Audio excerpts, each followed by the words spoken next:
আসসালামু আলাইকুম। এখন শুনবেন সংবাদ শিরোনাম। বৃষ্টির ঢলে ভাসছে চট্টগ্রাম থেকে কক্সবাজারের বিস্তীর্ণ এলাকা। 3 পার্বত্য জেলায় বিঘ্নিত যোগাযোগ, পানির নিচে রেললাইন, দুর্ভোগে লাখো মানুষ।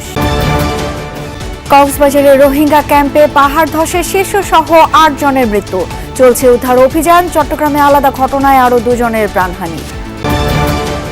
বাজার কারসাজিতে জড়িতরা ছাড় পাবে না, সংসদে প্রধানমন্ত্রী। স্কুল শিক্ষকদের সুযোগ সুবিধা বৃদ্ধি ও অনার্স পর্যন্ত। নির্বাচনে ষড়যন্ত্র করে 11 দলীয় জোটকে হারানো হয়েছে, অভিযোগ বিরোধী দলীয় নেতার। অস্থিতিশীলতা এড়াতে গণভোটের রায় বাস্তবায়নের দাবি। এতক্ষণ শুনছিলেন সংবাদ শিরোনাম, এখন শুনবেন বিস্তারিত। টানা বর্ষণে পানিতে ভাসছে বৃহত্তম চট্টগ্রামের বিস্তীর্ণ অঞ্চল।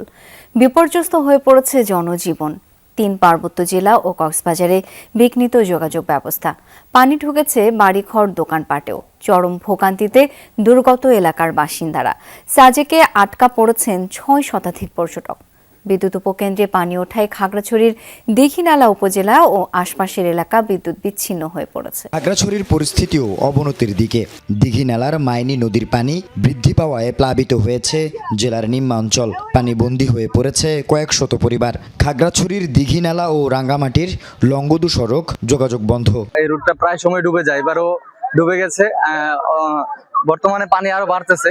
নৌকা দিয়ে চলাচল করতে হচ্ছে। এদিকে যে মানুষের আবাদি জমিগুলো ছিল সেগুলো তুলে গিয়েছে, বিভিন্ন ফসলাদি ছিল। মানুষের জনজীবন খুবই দুর্ভোগের মধ্যে আছে।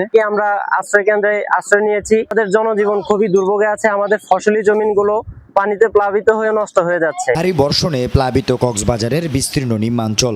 ঈদগাঁও উপজেলা স্বাস্থ্য কমপ্লেক্সেও পানিতে তলিয়ে যাওয়ায় ব্যাহত হয় চিকিৎসা সেবা। তলিয়ে আছে বসতঘর, দোকানপাট, বাজার। বৃষ্টি হয়, হালকা বৃষ্টি হলেও হাঁটু পরিমাণ পানি চলে আসে এখানে হাসপাতালের মধ্যে। যাদের হয়তো খুব বেশি জরুরি সমস্যা, ওনারা আসতে পারছেন, বাকিরা হয়তো পানির কারণে আসতে পারছেন না। এটা অবশ্যই রোগীরা এখানে ক্ষতিগ্রস্ত হচ্ছে। আমি তো গরিব মানুষ, আমার কাছে টাকা পয়সা নেই, কি করবো চিন্তা করতেছি। মানে এমনি ব্লক হয়ে গেছে, একটু বৃষ্টি হলে এখানে এরকম অবস্থা হয়ে যায় আমাদের। কোথায় ড্রেন, কোথায় কি করতে হবে এগুলো অপরিকল্পিতভাবে করে।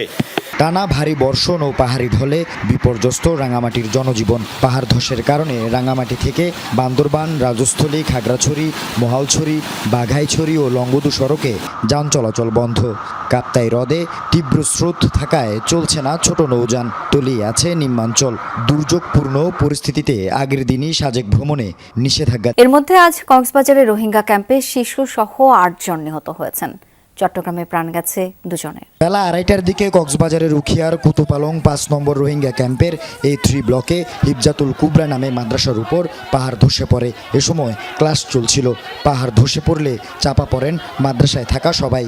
পরে ফায়ার সার্ভিস, রেড ক্রিসেন্ট সদস্য ও স্থানীয়রা একে একে শিশুদের মরদেহ উদ্ধার করে।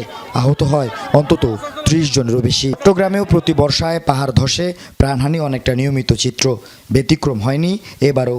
বেলা 1:45টার দিকে নগরীর মেয়র গলিতে চশমা পাহাড় ধসে ঘরের উপর পড়লে চাপা পড়ে প্রাণ হারায় সুমাইয়া নামে 12 বছরের এক শিশু। তার বাবা মা বেরিয়ে যাওয়ায় প্রাণে বেঁচে যান। ধসি পড়ার কারণে মাটি চাপ খায় দেওয়াল ভাঙি চাপ দিয়ে পাটা ভেঙে দেওয়াল ভেঙে ঘরের ভিতর ঢুকার পর এখানে ফায়ার সার্ভিসকে 399 কল দিয়ে আনা হয়েছিল। ফায়ার সার্ভিস আসছে, তখন আমরা 2 টিম মিলে সেখান থেকে 12 বছরের একটা মেয়ে শিশুকে সেখান থেকে রেস্কিউ করা হয়েছে। ঘটনাস্থলে পরিদর্শনে গিয়ে সিটি মেয়র জানান, অবাধে পাহাড় কেটে নির্মিত অবৈধ বসতঘরে ঝুঁকিপূর্ণ বসবাসের জন্যই এই ক্ষয়ক্ষতি। কোনো পাহাড় কাউকে কাটতে আমরা দিই নেই। এখন আমরা বদ্ধপরিকর যে কাউকে কোনো পাহাড় আমরা কাটতে দিব না। কেউ যদি কোনো এভিডেন্স কেউ আমাদেরকে দিতে পারে কেউ কাটছে, সাথে সাথে তাদেরকে আমরা আইনের আওতায় আনব। এদিকে প্রবল বর্ষণের মধ্যে জঙ্গল সলিমপুরে ঘর ধসে পড়ে তানভীর নামে 10 বছরের এক শিশুর মৃত্যু হয়। ফায়ার সার্ভিস কর্মীরা মরদেহ উদ্ধার করে। আগের দিন মঙ্গলবারও নগরীর রহমান নগরে ঘরের দেয়াল ধসে শফিউল নামে একজনের মৃত্যু এবং 2 শিশুসহ 3 জন আহত হয়।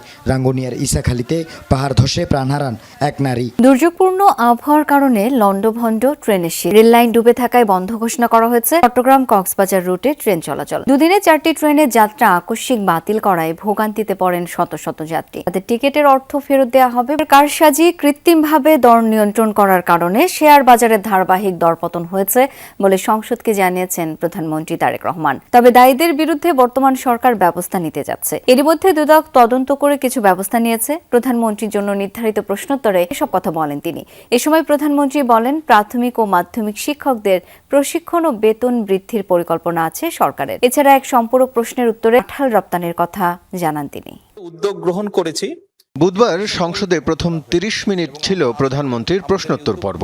এ সময় কৃষি, শিক্ষা ও শেয়ার বাজার নিয়ে বিভিন্ন প্রশ্নের উত্তর দেন প্রধানমন্ত্রী তারেক রহমান। শেয়ার বাজারের ধারাবাহিক পতনের পিছনে প্রধানমন্ত্রী বলেন, শেয়ার বাজারের ধারাবাহিক পতনের কারণ অনেক, অথচ তৎকালীন সরকার কোনো ব্যবস্থাই নেয়নি। বিএনপি সরকার পুঁজিবাজারের বিনিয়োগকারীদের যারা পথে বসিয়েছে তাদের বিরুদ্ধে ব্যবস্থা নিতে শুরু করেছে। পাশাপাশি ঢাকা ও চট্টগ্রাম পুঁজিবাজারের বৈষম্য দূর করারও আশ্বাস দেন তিনি। বাজার কারসাজি এবং কৃত্রিমভাবে শেয়ারের দাম বাড়ানো কমানো, কতিপয় ব্যক্তিকে চিহ্নিত করে মামলা সহ তাদের বিরুদ্ধে আইনানুগ ব্যবস্থা গ্রহণ করা আছে। এছাড়া শেয়ার মার্কেট কেলেঙ্কারির সাথে আরো অন্যান্য যে সকল ব্যক্তি প্রতিষ্ঠান জড়িত কিনা তা উদ্ঘাটনের কার্যক্রম চলমান রয়েছে। প্রধানমন্ত্রী বলেন, আধুনিক শিক্ষাক্রম বাস্তবায়ন ও ঝরে পড়া বন্ধ করতে বাজেট বাড়ানো হয়েছে।